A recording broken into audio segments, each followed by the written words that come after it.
Assalamualaikum warahmatullahi wabarakatuh. Salam sejahtera buat semuanya. Masih ingat nggak dengan kasus Jessica, terpidana kasus pembunuhan Mirna sahabatnya yang terkenal dengan racun cyanidanya? Kuasa hukum Jessica, Oda Sibuan, mengatakan bahwa sudah direncanakan untuk mengajukan PK, tapi tiba-tiba ternyata Jessica bisa bebas bersyarat. Nah, ini yang jadi pertanyaan nih, ya kan? Ada apa dengan hal ini gitu ya kan? Yuk kita simak videonya.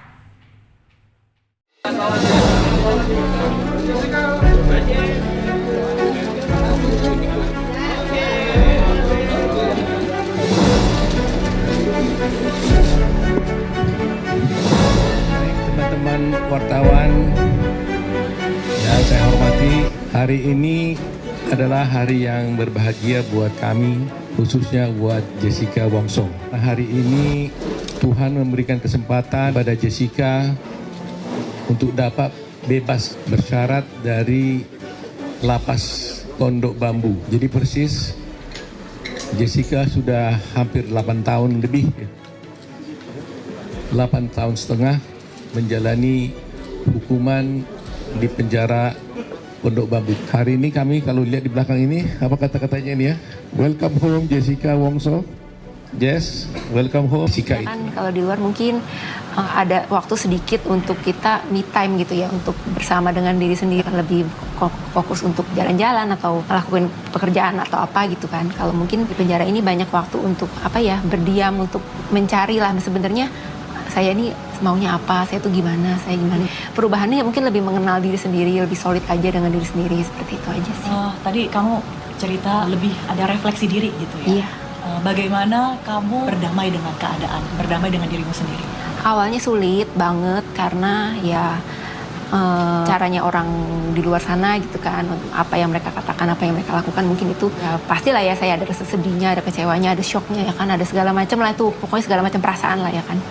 Tapi ya lama kelamaan ya emang kalau saya harus menerima itu harus dihadapin, toh juga saya sedih, saya depresi, atau saya senang, atau saya ceria, itu juga harus saya jalanin gitu. Jadi ngapain saya memilih hal yang bikin saya dan orang di sekitar saya itu gak nyaman gitu kan. Jadi ya udah, pilih yang terbaik aja. Dan sekarang jadi lebih cuek, gak terlampau pusing apa kata orang gitu ya, Jess ya? Orang kan punya hak ya untuk berpikir, untuk menilai, untuk mengatakan segala macam apa yang mereka pikirkan. Tapi kalau misalnya saya tidak memberikan mereka kekuatan untuk itu mempengaruhi saya secara ekstrim atau bagaimana, ya udah begitu aja. Kan ada orang memberikan kritik karena untuk membangun, ada juga yang mengkritik karena emang ya mereka maunya begitu gitu kan. Jadi ya harus dibedain aja sih. Jadi jangan terlalu dibawa perasaan kalau misalnya yang buruk itu terjadi. Iya, banyak yang merasa Keluarga. Di satu pihak ada seorang bernama Jessica Wongso dituduh melakukan pembunuhan. Yang sana mengatakan meyakini mungkin Jessica yang melakukan. Jessica mengatakan sebenarnya dia tidak. Tapi putusan hakim mengatakan dia bersalah. Tapi masih ada hak juga untuk mengajukan PK untuk tidak mengatakan itu. Nah, jadi di sini kita tidak mau berbantah-bantah, gitu ya. Nah, dulu pernah saya ucapkan, seandainya tadinya kami bisa bekerja sama dengan keluarganya Mirna, ya, ada Darmawan Salihin, untuk sama-sama satu pikiran untuk mencari siapa sebenarnya yang melakukan pembunuhan, ini akan lebih mudah. Iya kan?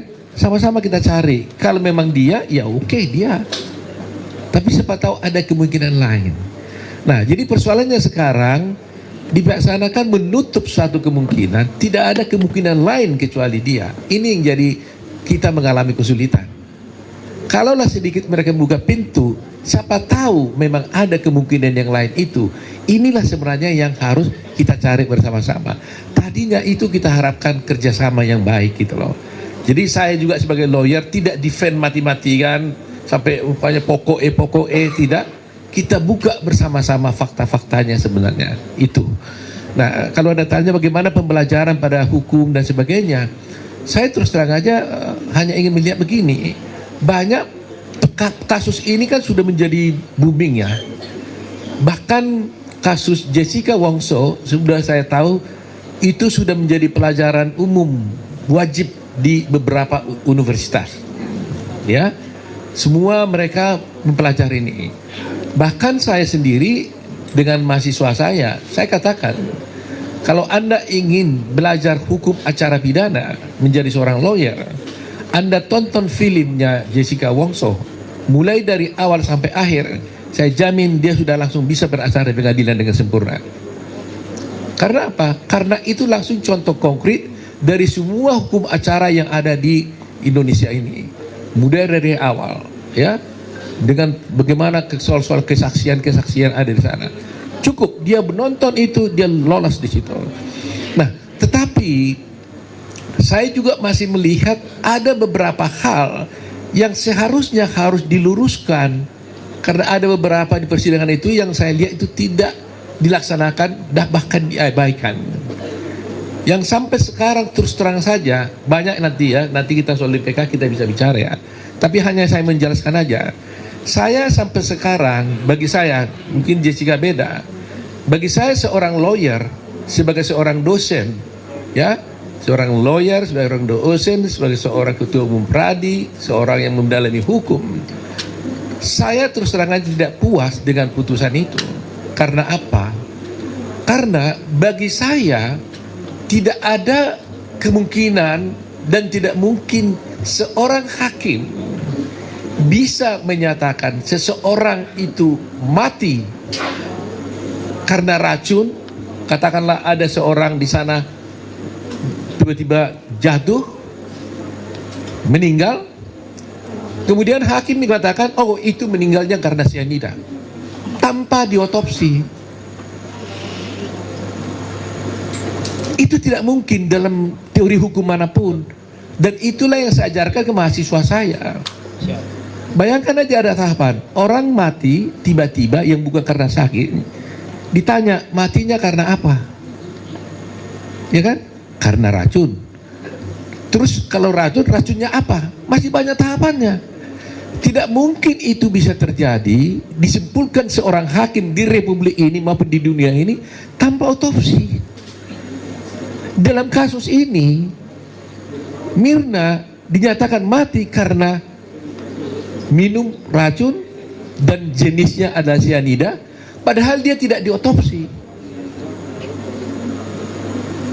Apa Anda pernah lihat di republik kita ini ada orang mati yang masuk kasus pembunuhan yang tidak masuk perkara pengadilan yang tidak diotopsi? Kasus Sambo semua diotopsi, Vina kan diotopsi. Tahunnya sama dengan kasus Vina 2016, bersamaan dengan kasusnya Jessica.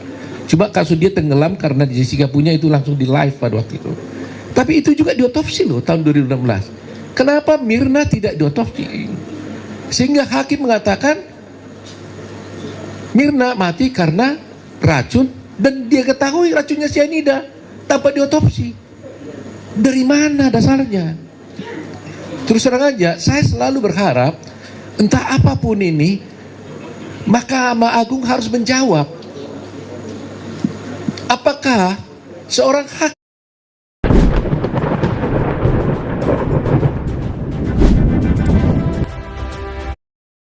hakim bisa menyatakan sebab matinya seseorang yang mati karena tiba-tiba bukan karena sakit dan mati katanya karena racun tanpa otopsi? Kalau harus Mahkamah Agung mengatakan itu bisa, saya takluk tunduk. Walaupun tidak ada dalam kamus hukum saya.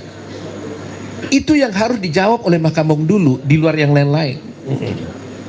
Kenapa Mahkamah Agung dan semua hakim mulai dari pengadilan mengabaikan ini?